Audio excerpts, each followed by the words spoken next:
Hello students. अपने previous video में मैंने आपको बताया था कि कैसे हम सॉल्यूशन की कंसंट्रेशन को एक्सप्रेस करते हैं by mass percentage, volume percentage and mass by volume percentage. आज हम कंसंट्रेशन को एक्सप्रेस करने का मेथड पढ़ते हैं next in the series molarity. Molarity को हम रिप्रेजेंट करते हैं capital AIIMS.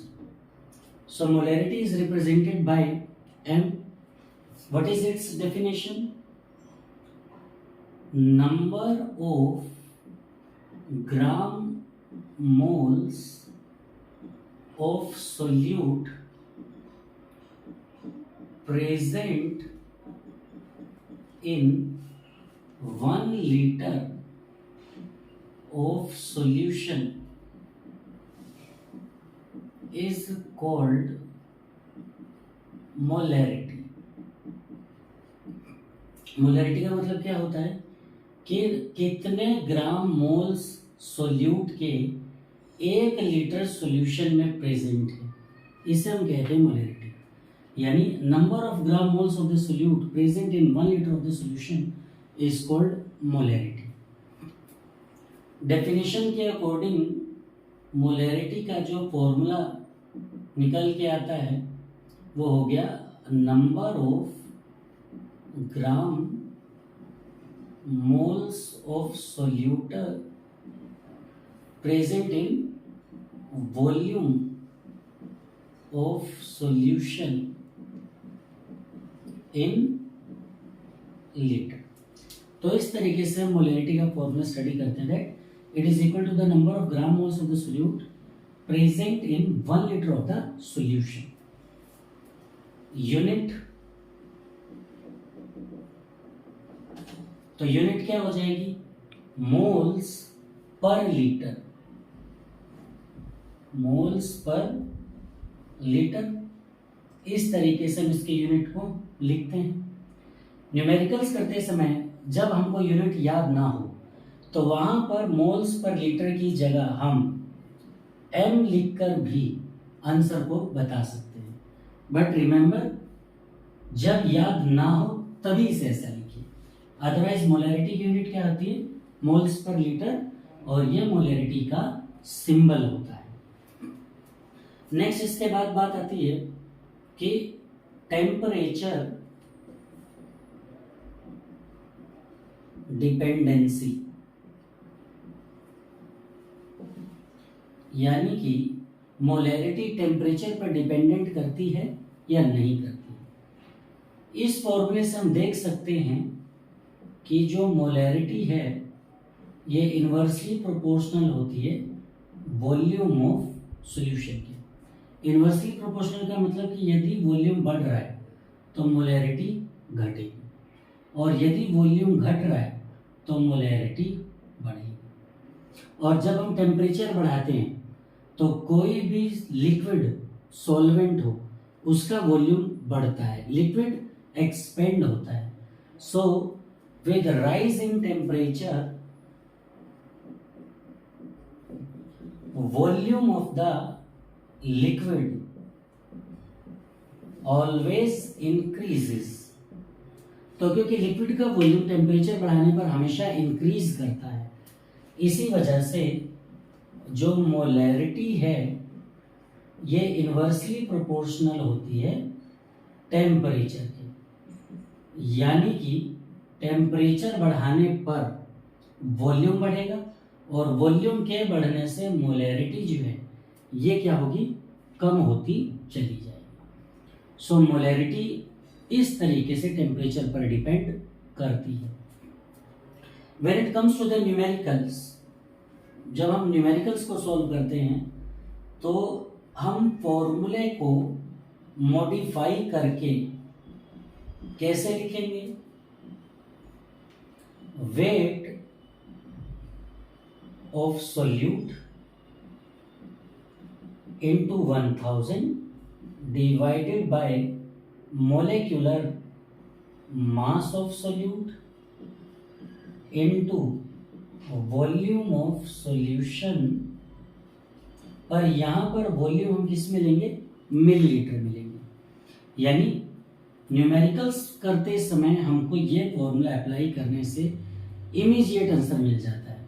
Weight of solute into 1000 divided by molecular mass of solute into volume of solution. अब ये फॉर्मूला इसी फॉर्मूले से डिराइव किया गया है, क्योंकि 11th में हमने पढ़ा है नंबर ऑफ मोल्स का मतलब क्या होता है, वेट अपॉन मॉलिक्यूलर मास। और जब हम वॉल्यूम को लीटर की जगह मिलीलीटर में एक्सप्रेस करेंगे तो इस तरीके से फॉर्मूला बन जाता है। मोलैरिटी के बारे में अगर कोई कहे कि सेमी मोलर, तो यानी मोलैरिटी 1/2 है। डेसीमोलर तो मोलैरिटी 1/10 है। पेंटीमोलर तो मोलैरिटी 1/5 है। तो इस तरीके से हम मोलैरिटी को समझते हैं। मोलैरिटी से ही मिलती जुलती एक डेफिनेशन आती है जिसे हम कहते हैं मोलैलिटी। तो मोलैरिटी और मोलैलिटी में क्या फर्क होता है, आइए समझते हैं। मोलैलिटी मतलब represented by small m. Molality को हम स्मॉल एम से रिप्रेजेंट करते हैं। डेफिनेशन क्या होगी कि number of gram moles of solute present in 1 kilogram. यही यहां पर क्या आ गया फर्क कि 1 kilogram of solvent is called molality. यानी मोलैरिटी में क्या था, सोल्यूट 1 लीटर सॉल्यूशन में प्रेजेंट था, लेकिन मोलैलिटी में जो सोल्यूट है ये 1 किलोग्राम सॉल्वेंट के अंदर प्रेजेंट होता है। अब देखते हैं कि जो मोलैलिटी है इसका फॉर्मूला क्या हो जाएगा, number of gram moles of solute present in 1 kilogram of the solvent. तो यहां पर हम वेट ऑफ सॉल्वेंट लेते हैं जो किसके अंदर होगा, किलोग्राम के अंदर। तो यही इसके अंदर सबसे बड़ा डिफरेंस होता है। जहां तक यूनिट की बात की जाए तो यूनिट इसकी क्या हो गई, मोल पर केजी। और अगेन न्यूमेरिकल्स में यूनिट अगर आपको याद ना हो तो वहां पर आप स्मॉल एन को रिप्रेजेंट कर सकते हो, बट अगेन यूनिट हमको हमेशा याद होनी चाहिए। मोलैलिटी जो है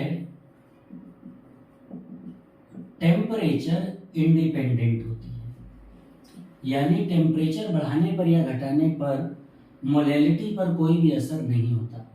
वो इसलिए क्योंकि मोलैलिटी सॉल्वेंट के वेट पर डिपेंड करती है, और किसी भी ऑब्जेक्ट का वेट टेम्परेचर बढ़ाने पर या घटाने पर इतना जल्दी या उसमें बिल्कुल भी इंक्रीज नहीं होता, क्योंकि वेट क्या होता है फिजिक्स के अकॉर्डिंग mg। तो g की वैल्यू पोल्स और इक्वेटर पर बदल सकती है, पर मास हमेशा क्या रहता है, कांस्टेंट। तो इसीलिए सॉल्वेंट का वेट टेम्परेचर पर इंडिपेंडेंट होने के कारण मोलैलिटी जो है टेम्परेचर इंडिपेंडेंट होती है। न्यूमेरिकल्स में हम कैसे यूज करेंगे, तो वहां पर मोलैलिटी का जो फॉर्मूला है ये बन जाता है weight of solute into 1000 divided by molecular mass of solute. और मोलैरिटी में जहां वॉल्यूम ऑफ सॉल्यूशन था वहां पर अब हम क्या लिख देंगे, वेट ऑफ सॉल्वेंट। और ये वेट किसके अंदर होगा, ग्राम्स के अंदर। तो अगर कोई कहे डेसीमोलल, इसमें हम मोलल शब्द का यूज करते हैं। तो अगर कोई कहे सेमी मोलल, डेसीमोलल, तो सेमी मोलल मतलब कि मोलैलिटी 1/2 है, डेसीमोलल मतलब मोलैलिटी 1/10 है। कोई आपसे पूछे इन दोनों में से बेस्ट क्या है कंसंट्रेशन को एक्सप्रेस करने का मेथड, तो molality is best method to express the concentration of a solution over molarity. क्यों? क्योंकि ये वेट ऑफ सॉल्वेंट पर डिपेंड करती है, जो टेम्परेचर वेरिएशन की वजह से वैल्यू में बदलाव नहीं होने देता। तो मोलैलिटी की वैल्यू हमेशा फिक्स आती है, बट मोलैरिटी की value on changing the temperature changes. तो मोलैलिटी इज बेस्ट और प्रेफर्ड ओवर मोलैरिटी। तो इस तरीके से आज हमने इन दोनों के डिफरेंस को समझा। That's all for the day. Thank you. अब सुन के देखो शुरू से।